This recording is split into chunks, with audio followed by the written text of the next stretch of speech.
क्यों भूली गरे अपना यो ना देश तुम्हारे,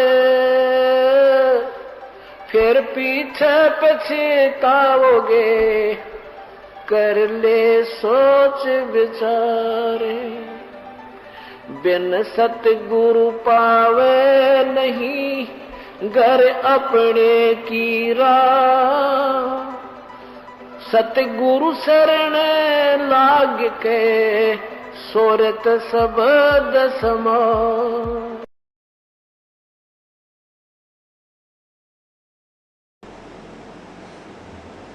वेद का ज्ञान भी तत्व ज्ञान के सामने फीका पड़ जाएगा। वेद ज्ञान झूठा नहीं है, वेद ज्ञान सही है। धर्मदास जी ने कबीर परमेश्वर से पूछा था, प्रभु आपने जो ज्ञान बताया, क्योंकि उस समय धर्मदास जी वेदों और गीता से परिचित नहीं था, पढ़ता था गीता को, लेकिन जैसे अभी तक ये 5500 वर्ष हो गए लगभग इस गीता जी को पढ़ते आने, इसका अनुवाद करके भी बहुत समय हो गया पढ़ते हुए, हमें यही नहीं मालूम था इसमें ये कहना क्या ये संदेश क्या दे रहा है सदशास्त्र। अब आपके समक्ष इसका न्यारा न्यारा विश्लेषण कर दिया, गीता जी हमें क्या बताना चाहती है। तो उस समय धर्मदास जी को परमात्मा ने अपना ज्ञान दिया और धर्मदास जी को उसके गुरुओं ने बता रखा था, पूर्व के गुरु ने जैसा अज्ञान अपने को पता था और वेदों और गीता का, वेदों और पुराणों का आधार बना करके ज्ञान दे रखा था पवित्र हिंदू समाज में। तो धर्मदास जी ने कहा, प्रभु आपने जो ज्ञान बताया और आपको मैंने सतलोक में देख लिया, आप पूर्ण परमात्मा हैं, आपका ज्ञान बिल्कुल अद्वितीय है। तो परमात्मा इससे सिद्ध हो गया कि वेद और ये कतेब, ये पुराण पूर्णतः सारे झूठे हैं, इनका ज्ञान सही नहीं है। परमात्मा बोले नहीं भाई, वेद कतेब झूठे ना भाई, झूठे हैं जो समझे नाही। ये वेद और पुराण और ये कतेब कहते हैं ये झूठे नहीं हैं, इन झूठे वो हैं जो इनको समझ नहीं पाए। ये हमें क्या सत संदेश दे रही। अभी तक हम ब्रह्मा विष्णु महेश जी को अजर अमर समझा करते थे, सर्वेश्वर, इनके कोई माता पिता नहीं है। और ये खुद कहते हैं हमारा तो जन्म मृत्यु होता, हम अविनाशी नहीं है। अब देखिएगा यही देवी भागवत, श्रीमद देवी भागवत, या कति निर्णय करेगी सच्चाई ज्ञान का, आपके सत्य ज्ञान आपके समक्ष होगा। देखिए श्रीमद भगवत, श्रीमद देवी भागवत, ये वही बुक है जो अभी आपको दिखा रहा था दोस्त। इसके तीसरे स्कंद में और 123 पृष्ठ पर आप देखिए, ये देखिएगा तीसरा स्कंद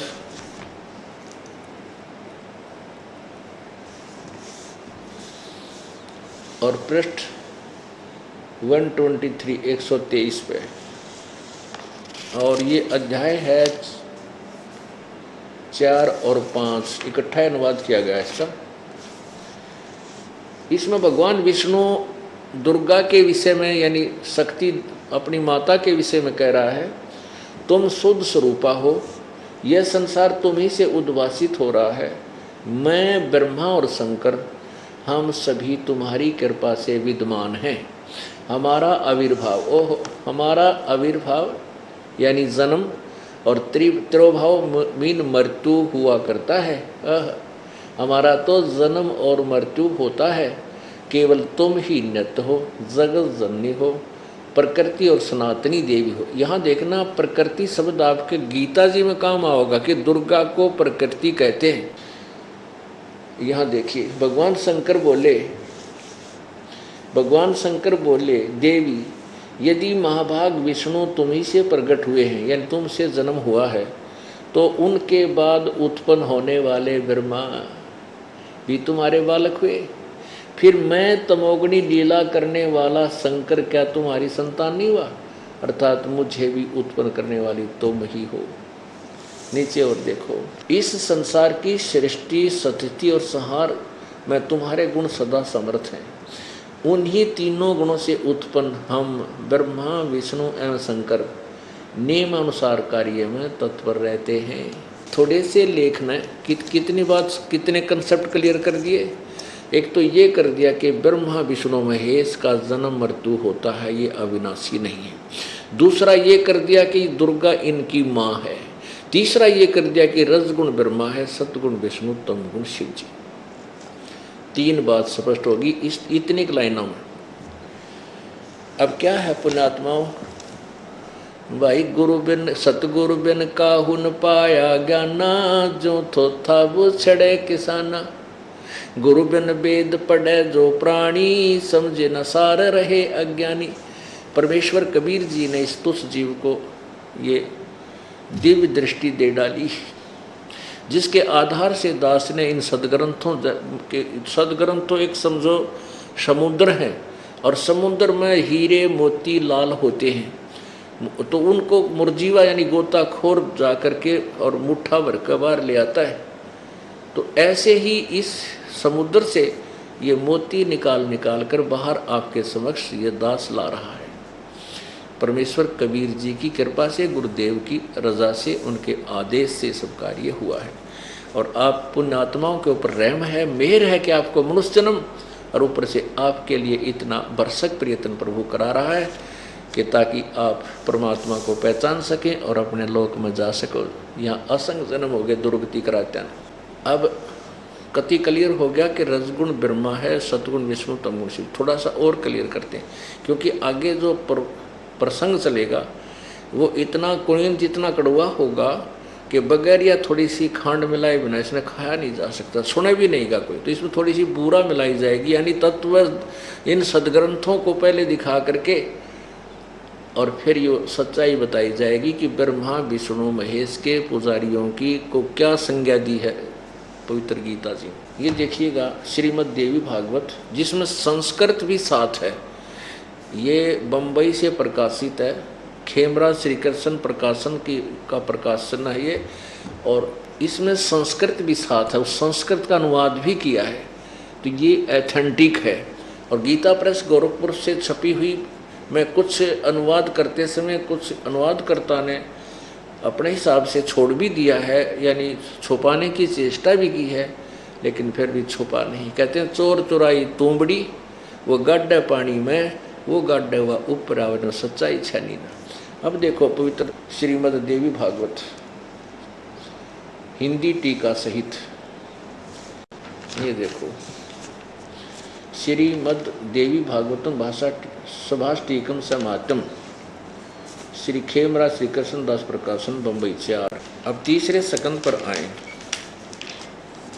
ये देखिएगा। अथ श्रीमद् देवी भागवते भाषा टीका युक्ते तृतीय सकंद प्रारंभते, और इसमें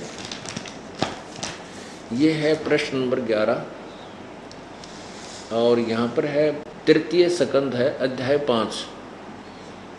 5, और इसमें ये देखना अध्याय 5 का और श्लोक नंबर 8। हे माता, शंकर भगवान कह रहे हैं, हे माता, यदि आप हमारे ऊपर सदा दयायुक्त हो तो हमको तमोगुण में किस प्रकार प्रदान किया है? ब्रह्मा रजोगुण और हरि सतगुण युक्त किए हैं। आगे देखो, अब ये आपने हिंदी पढ़ा, अब संस्कृत देखिए। ये 7वां श्लोक समाप्त हुआ, ये 8वां प्रारंभ होता है इसी की संस्कृत। यदि दया धर्मना न सदाम्बिके कथम अहम विहित च, अहम माने मैं, यदि आप हमारे ऊपर दयायुक्त हैं तो किस प्रकार, अहम माने मैं शंकर, विहित च तमोगुण, मुझे तमोगुण क्यों बनाया? कमल जय, कमल से उत्पन्न होने वाले ब्रह्मा को रजोगुण संभव, रजोगुण क्यों बनाया? अरे सुहित सुविहित सुविहित किमु सतोगुण हरि, और विष्णु को आपने सतोगुण क्यों बना दिया? इति सिद्धम रजगुण ब्रह्मा सतगुण विष्णु तमगुण शिव जी। अब ये और कंसेप्ट कति क्लियर हो गया, इन्होंने अपने मुंह तक कह दिया कि हमें क्यों ऐसा बनाया। और ये ऊपर भी उन्होंने बता रखा कि आप ही के तीनों गुणों से हम उत्पन्न हुए, मैं तमोगुणी लीला करता हूँ। अब श्रीमद् भगवत गीता इसके 7वें अध्याय के आपको 5-6 श्लोक सुनाएंगे। इससे पता चलेगा कि हम जो पूजा किया करते थे वो कितनी अच्छी थी या ठीक थी या गलत थी, जिससे हम अपना जीवन व्यर्थ कर रहे थे। ये देखिएगा,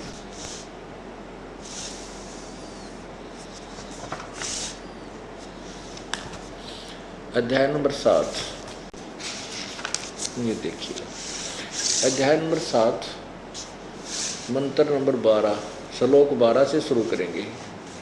और भी जो सतोगुण से उत्पन्न होने वाले भाव हैं, जो रजोगुण से तथा तमोगुण से होने वाले भाव हैं, उन सबको तू मुझसे होने वाले हैं ऐसा जान, परंतु वास्तव में उनमें मैं और वे मुझ में नहीं हैं। गीता ज्ञान दाता कौन है? ये काल है, ज्योति निरंजन है। इसको ब्रह्म भी कहते हैं, ब्रह्म। और जो गीता जी के अध्याय नंबर 11 के श्लोक नंबर 32 में कहता, मैं काल हूँ और सबको खाने के लिए अब प्रकट हुआ हूँ। भगवान श्री कृष्ण जी ने ना तो पहले कदे कहा मैं काल हूँ। काल जब भगवान श्री कृष्ण के शरीर से निकल गया, महाभारत वाला जो नाश करा के, ना उसके बाद श्री कृष्ण ने कभी कहा मैं काल हूँ और मैं ईब खाने के लिए आया हूँ, प्रकट हुआ हूँ, प्रवृत्त हुआ हूँ। क्योंकि श्री कृष्ण जी तो पहले ही विद्वान थे श्री अर्जुन जी के साथ। तो इसी सिद्ध है कि श्री कृष्ण जी के अंदर काल बोला था, वो भी प्रमाणित करेंगे। अभी 5 दिन इसलिए ये समागम रखा जाता है प्रभु के प्रकट आगमन दिवस पर, कि एक तो इसमें छुट्टी हो जाती, छोटे छोटे बच्चों की भी, सब माता पिता फ्री हो जाते हैं। और ये बालक जो है ना, ये ज़्यादा दृढ़ होते हैं। हम छोटे छोटे थे, जो कोई भगवान की कथा सुनाता था वो आज तक याद है, चाहे वो किसी प्रकार की थी। तो ऐसे ही ये बच्चे जो रंगे जा रहे हैं रंग में, छोटे छोटे बच्चों के जो ज्ञान हमारे बच्चे सुनकर जो औरों को बताते हैं, हैरान रह जाता है ये दास के इतने पाक गए मेरे बच्चे। और जब तक हम इतने पकेंगे नहीं इस ज्ञान में, हम काल के जाल में फंसे रह जाएंगे। इसलिए दास आपको रह कर ये चैप्टर सुनाता है, क्योंकि ये ज्ञान, ये अमृतवाणी भगवान की रह कर हमने कभी सपने में भी ना सुनने मिला करती है ये बोल, इतने अनमोल वचन। और अब आज वर्षा कर रखी है मेरे परमात्मा ने अपने बच्चों के ऊपर, वर्षा कर रखी है, रह कर मेहर बख्श रहे हैं। CD के माध्यम से बुक दे रखी है, उनको पढ़ो, फिर सत्संग सुनो। तो ऐसे ही हम धनी होकर के सतलोक में चले जाएंगे और पाप रहित होकर सतलोक जाएंगे। अब ये काल क्या कहता है कि जो रजगुण से होने वाले भाव, रजगुण माने ब्रह्मा, और तमगुण रजगुण ब्रह्मा से जीवों की उत्पत्ति, यानी वासना प्रेरित होकर के और ये संतान उत्पत्ति करते सभी प्राणी। और फिर विष्णु जी से सतीथी, सतोगुण विष्णु से सतीथी, एक दूसरे में मोह ममता जग से जकड़े हुए हम हैं, सतीथी। और तमोगुण शंकर से जो संहार हो रहा है, इसका मुख्य कारण मैं हूँ, काल बोलता है। क्योंकि काल भगवान इस ब्रह्म को, ब्रह्मा विष्णु महेश के पिता को 1 लाख मानव शरीरधारी प्राणियों का नित आहार करने का, प्रतिदिन आहार करने का श्राप लगा हुआ है। उस श्रापवश ये ना तो अपने पुत्रों को सही वेद बताता, ब्रह्मा विष्णु महेश को पता नहीं हमारा पिता कौन है। और उसी के पाने के लिए, ब्रह्म के पाने के लिए इन्होंने बहुत 12-12 हजार तक, कई हजार वर्षों तक समाधियां लगाई, लेकिन ब्रह्म प्राप्ति नहीं हुई। क्योंकि इन्होंने वेदों अनुसार साधना की, 4 वेदों अनुसार। उनमें लिखा है कि ओम नाम, ये काल कहता है 11वें अध्याय के 47 और 48 श्लोक में कि अर्जुन मेरा ये स्वरूप है जो आज तक पहले ना किसी ने देखा, तेरे अतिरिक्त ना पहले देखा ना आगे देख सकता। ना मैं किसी वेद में वर्णित विधि से, ना किसी जप से, ना तप से, ना क्रिया से मैं किसी को नहीं मिलूंगा, मेरी प्राप्ति नहीं हो सकती। इति सिद्धम के वेदों में वर्णित विधि से प्रभु प्राप्ति नहीं है, और लाभ बहुत है। तो ये ऋषि में ऋषियों ने समाधियाँ लाई, ध्यान लगाए, भक्ति करी, वेदों अनुसार ओम नाम का जाप किया, कुछ अपनी मन ग्रंथ जो काल प्रेरणा से समाधि भी लगाई, हठ योग किया, तप किया, परमात्मा तो मिला नहीं, ये एटम बम बन गए।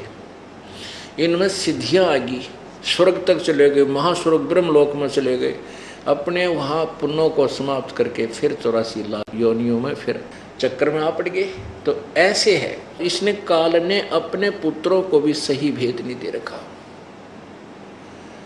ये तो परमेश्वर आया और कबीर भगवान ने इसका सारा पत्तल पाड़ी, इसकी सारी यू अज्ञान हटा दिया, इसकी पोल खोल दी कि यू काल है, तुम इसने भगवान मान रही हो तो तुम्हें डेली खाता है। ये खुद का मैं काल हूँ और खाने के लिए आया हूँ।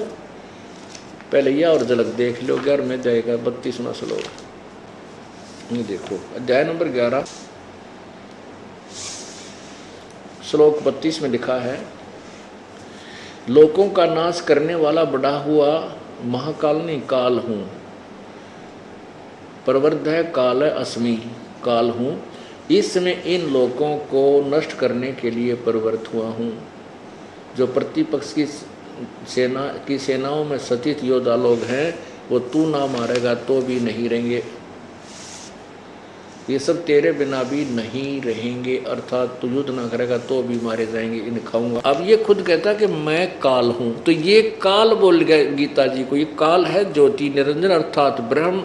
गीता जी अध्याय नंबर 15 के श्लोक 16 में दो भगवान लिखे, क्षर पुरुष और अक्षर पुरुष। क्षर पुरुष तो ये ब्रह्म है और अक्षर पुरुष ये पर ब्रह्म है।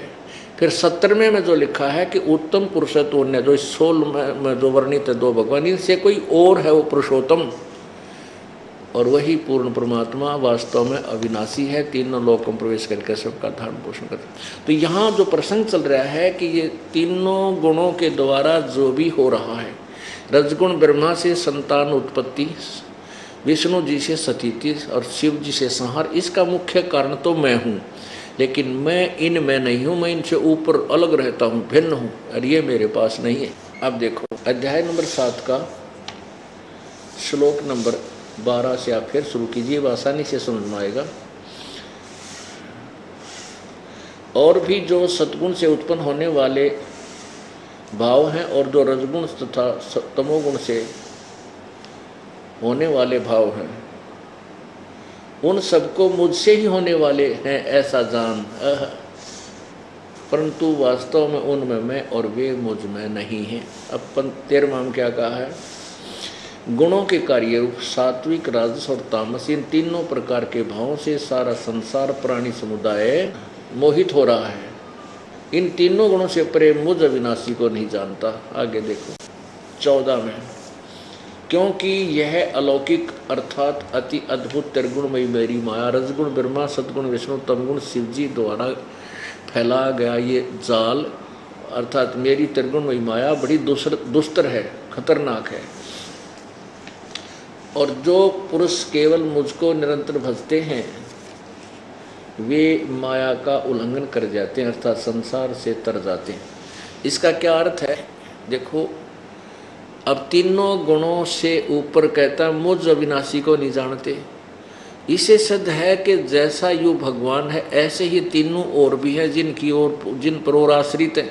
इसी सिद्ध है कि ये ब्रह्मा विष्णु महेश की तरफ संकेत है, और इन ब्रह्मा विष्णु महेश के द्वारा जो लाभ सुविधा मिल रही है और इसी पर फाइनल हो बैठे जो भगतजन, इससे इनसे आगे किसी भगवान के विषय में सुनना भी पसंद नहीं करते, जिनका ज्ञान जिनकी बुद्धि इन्हीं से इनके ज्ञान द्वारा हरी जा चुकी है और आगे किसी की सुनते नहीं। उसके विषय में आगे देखो क्या बताया है।